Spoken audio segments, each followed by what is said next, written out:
नमस्कार दोस्तों। कल का दिन लेजिस्लेटिव असेंबली के लिए हिस्टोरिक रहा। एक ही सेशन में 4 बड़े बिल पास हुए जो हमारे डेली लाइफ को इम्पोर्टेंट एरिया को कवर करते हैं। रेंट रेगुलेशन, पंचायती राज, लेबर लॉज और कोऑपरेटिव रिफॉर्म्स। ये बिल मिलकर गवर्नेंस को ज़्यादा ट्रांसपेरेंट, फेयर और पीपल सेंट्रिक बनाने का एम रखते हैं। तो चलिए एक एक करके समझते हैं क्या बदला है और इसका असर क्या होगा। सबसे पहले बात करते हैं टेनेंसी बिल की। रेंट रेगुलेशन सबसे पहला है टेनेंसी बिल। इसका मेन फोकस है लैंडलॉर्ड्स और टेनेंट्स के बीच एक फेयर बैलेंस बनाना। और अब रेंट इंक्रीज पर रेगुलेशन होगा, मतलब आर्बिट्रेटरी रेंट बढ़ाने की फ्रीडम रखता है।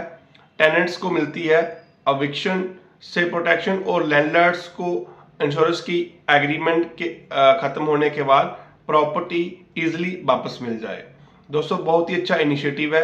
एक नई रेंट अथॉरिटी भी बनेगी जो डिस्प्यूट्स को फास्ट ट्रैक करेगी और बिना कोर्ट के लंबा प्रोसेस के उसको निपटाएगी। बहुत ही अच्छे प्रोसेस है।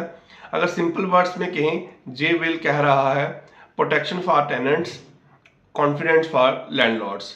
तो दूसरा जो पॉइंट है वो था पंचायती राज अमेंडमेंट, स्ट्रेंथनिंग लोकल गवर्नेंस जो होगी इसमें। तो दोस्तों दूसरे बिल है पंचायती राज अमेंडमेंट बिल। ये बहुत ही जरूरी था। ये रूरल गवर्नेंस को और मजबूत बनाता है। अब ग्राम पंचायत को मिलेगी ज़्यादा फाइनेंशियल और administrative power. Village development projects जो रहते हैं उनको डिजिटल मॉनिटरिंग होगा उनका, जिससे अकाउंटेबिलिटी बढ़ेगी। और हर साल सोशल ऑडिट और ओपन पब्लिक मीटिंग भी मैंडेटरी होंगी।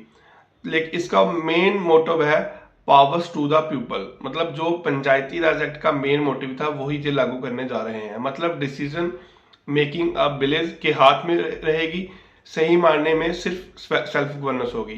जो तीसरा बिल था वो था labour and shop establishment reforms. ये तो बहुत ही इंपॉर्टेंट था। जो तीसरा बिल था labour and shop establishment reform bill, जो ये एक बहुत ही अच्छा इनिशिएटिव है सरकार का। ये मॉडर्न वर्किंग कल्चर के हिसाब से बनाया गया है। अब शॉप और एस्टेब्लिशमेंट का रजिस्ट्रेशन और रिन्यूअल पूरा ऑनलाइन होगा, इजी और पेपरलेस प्रोसेस के साथ होगा।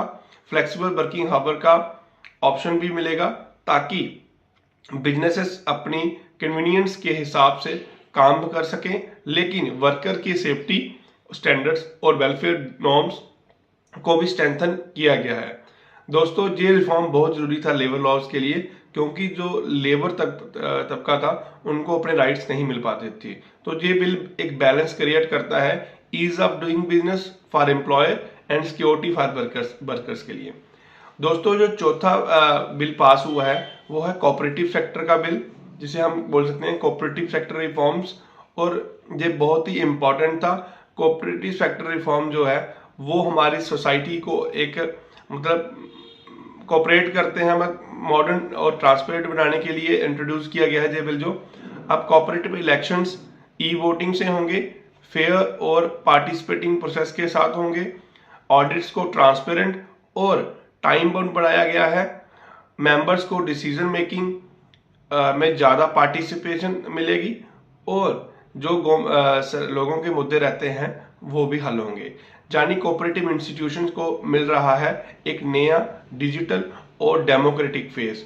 इन 4 बिल्स के साथ गवर्नमेंट एक क्लियर मैसेज देना चाहती है कि हम ट्रांसपेरेंसी से काम करना चाहते हैं। हम गवर्नेंस सिर्फ पॉलिसीज तक लिमिटेड नहीं बल्कि लोगों के डेली लाइफ को भी इम्प्रूव करने का के लिए है। तो दोस्तों fair rent system, empower villager, flexible labour marketing और ट्रांसपेरेंट कोऑपरेटिव, ये सब मिलकर बनाते हैं रिफॉर्म ड्रिवन इंक्लूसिव ग्रोथ। मतलब एक अच्छा इनिशिएटिव है। तो आपको क्या लगता है, ये रिफॉर्म सही डायरेक्शन में है? कदम एक ये इम्प्लीमेंटेशन में चैलेंज रहेंगे? कमेंट करके जरूर बताएं। कि आप वीडियो पसंद आई हो तो लाइक करें, शेयर करें और अपने फ्रेंड्स को भी शेयर करें और चैनल को सब्सक्राइब करें। हमारा चैनल का नाम है जेपी चैनल। धन्यवाद।